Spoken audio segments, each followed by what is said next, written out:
যারা ক্রীড়া সাঁতারু রয়েছে, আমাদের ক্রীড়া সাংবাদিক রয়েছে, আমাদের যারা সুইমিং ফেডারেশনে যারা দায়িত্বশীল কর্মকর্তা রয়েছে, তো অন্যান্য ফেডারেশনের সকল কর্মকর্তা আমি সবার সহযোগিতা চাই, কারণ তার সবার সহযোগিতা ছাড়া কখনই আমরা কিছু পরিবর্তন করতে পারবো না। এই ক্ষেত্রে আমার কাছে মনে হয় যে সাঁতার বাংলাদেশের মানুষের জন্য অপরিহার্য একটি সাবজেক্ট, যে আমরা সবার জন্য সাঁতার বিশুদ্ধ করতে চাই।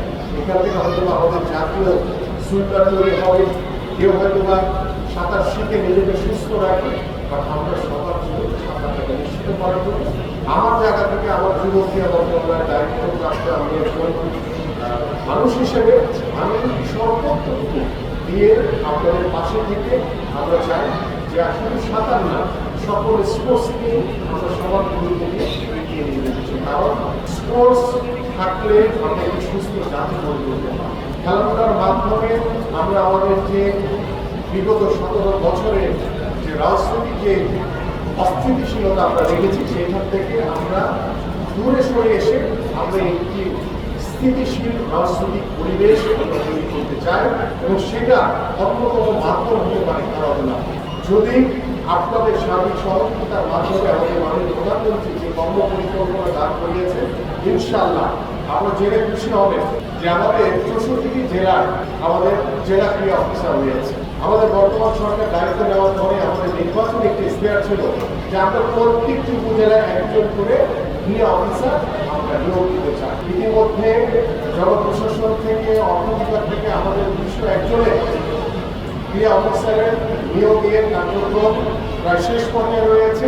আমাদের কোন ক্রাইটেরিয়া তাদেরকে কোন গ্রেডে দিতে হবে, তাদের বেতন কাঠামো কী হবে, এই বিষয়গুলো নিয়ে সার্বিক আলোচনা চলছে।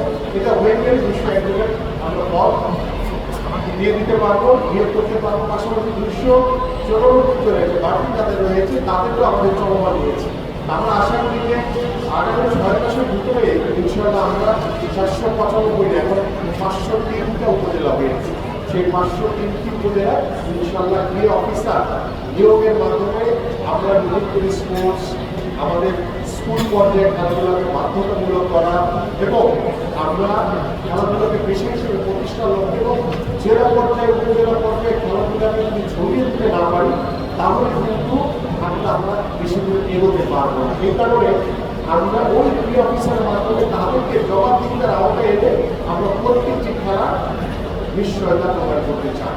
আমার মনে হয় সাঁতারুরাও জাতীয় সুইমিং পুলে আমাদের যে নতুন করে স্পোর্টসের যে খেলা শুরু হবে, আমরা প্রত্যেকটি ইভেন্টকে জাতীয় পর্যায়ের যে স্টেডিয়ামগুলো আছে সেগুলো ব্যবহার করবো। কারণ আজকে যারা এখানে সুইমার হিসেবে যারা এখানে সাঁতার কেটেছে, যেখানে জাতীয় পর্যায়ে যারা সুইমাররা সাঁতার কেটে থাকে, তারা কিন্তু এখন স্বপ্ন দেখা শুরু করেছে যে আমিও এই জাতীয় সুইমিং পুল আছে যেহেতু সাঁতার কেটেছি, আমিও আগামীতে জাতীয় সুইমার হিসেবে আবারও এই সুইমিং পুলে সাঁতার কাটতে চাই।